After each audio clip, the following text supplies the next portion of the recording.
right. So this is how to fight millia on a basic level. Now, there is a lot of different things that millia can do. So this is in no way going to cover everything, and pretty much all I'm going to talk about is blocking millia when you're knocked down, and what to do about it. Now, millia is very, like, I'll talk a little bit about neutral, I'll talk a little bit about that other stuff, but the main thing is you need to not die every time you get knocked down. Because her neutral, like, yeah, it's hard to deal with. Like, it's fast, her neutral's pretty good. She's got these big buttons, you know, that are pretty fast. She's got the double air dash. She's got her flippy thing, which I don't remember the input for because I'm not a millia player. But it's all of that general stuff is kind of same. It's something I'll talk about in more detail when I talk about how to fight Chip. But for the most part, the main thing is how to deal with this setup right here. Now, the first thing is there's a few things you can do. You do have to kind of hold this a little bit, but she has three basic things she can do. She's got some other ways to adjust it. She can go low, she can do the cross-up I showed earlier, and she can go high.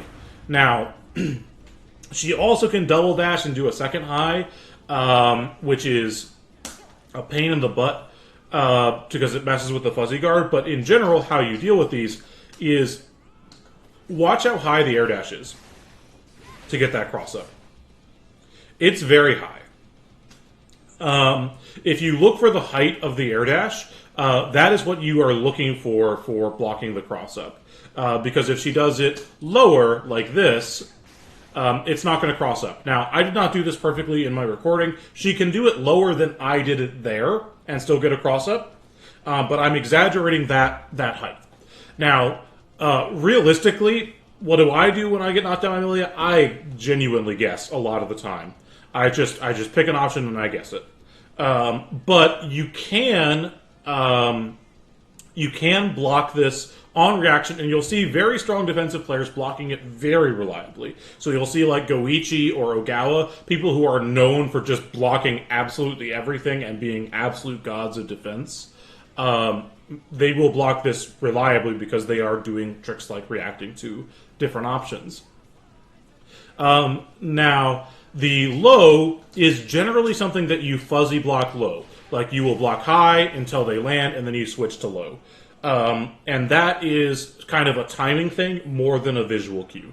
Now, she can double dash to mess with the timing, but at least make them show you that they're going to do that. Like, at least make them back that up before you start dealing with it. In general, millia players like to cross up more than they like to land in front.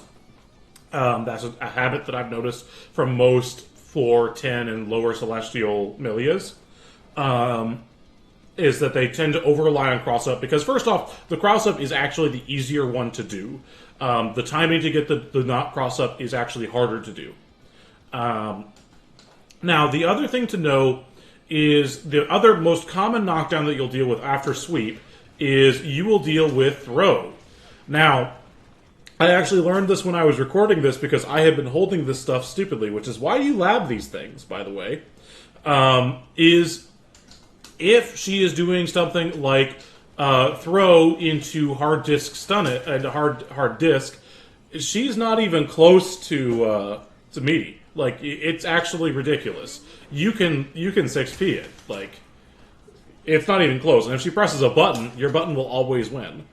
I did not know that. I have been holding a much nastier mix-up than she actually gets. So this is one of the main reasons why you go into the lab and you do these setups that you're losing to, because you will find ways out of them that you didn't know. So what she actually gets is just a simple cross-up jump or high-low mix-up situation. That's what she actually gets. Now, she does not get the guaranteed conversion that she gets with the hard disk. Like, her damage is significantly lower. So if they are doing stuff like throw into disk, you don't have to hold that at all. Like, that's just fake. In fact, it's fake. It's so fake you can see it, which is great. I'm so excited. I'm so excited not to have to hold that. It was so hard to deal with. But she does get the same options, and it's the same sort of thing.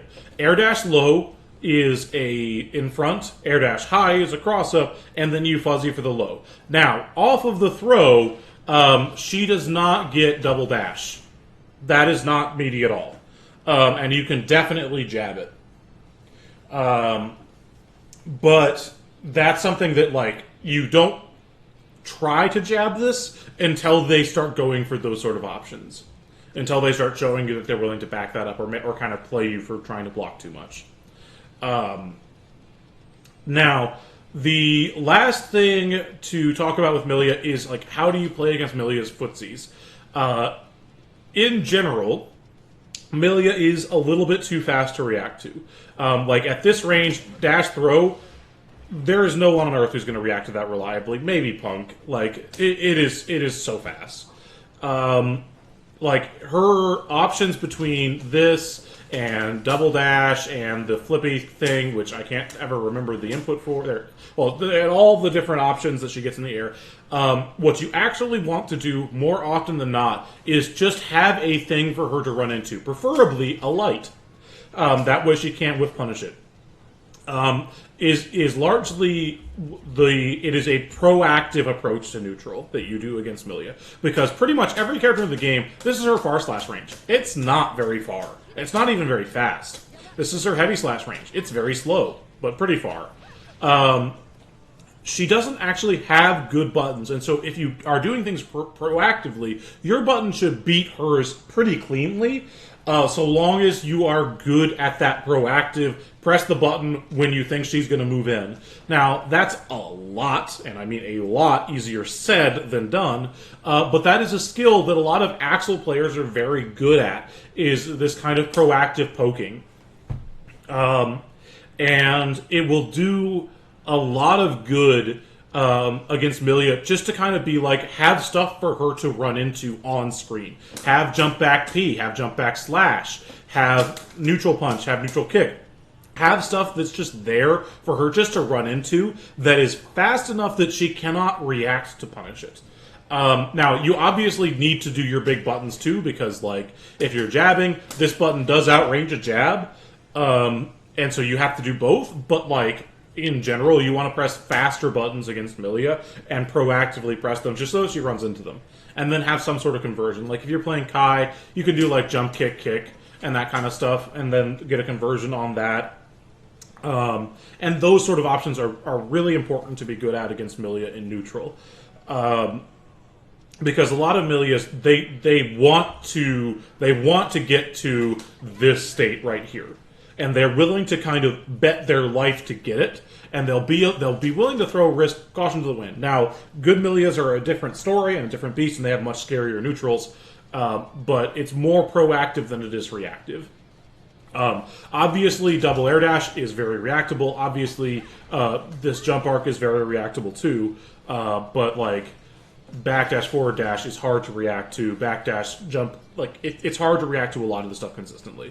And you're going to get hit more often than not trying to. So it's more proactive with a little bit of reactive in your general approach to neutral against Millia. So I hope this helps some people. And that's pretty much it. I'm going to run this by a Millia player because there's all kinds of setups, and I hope that I didn't misdo some of my lab work, but this character is complicated. We'll see how it did. So that's about it. Have a good day, and bye for now.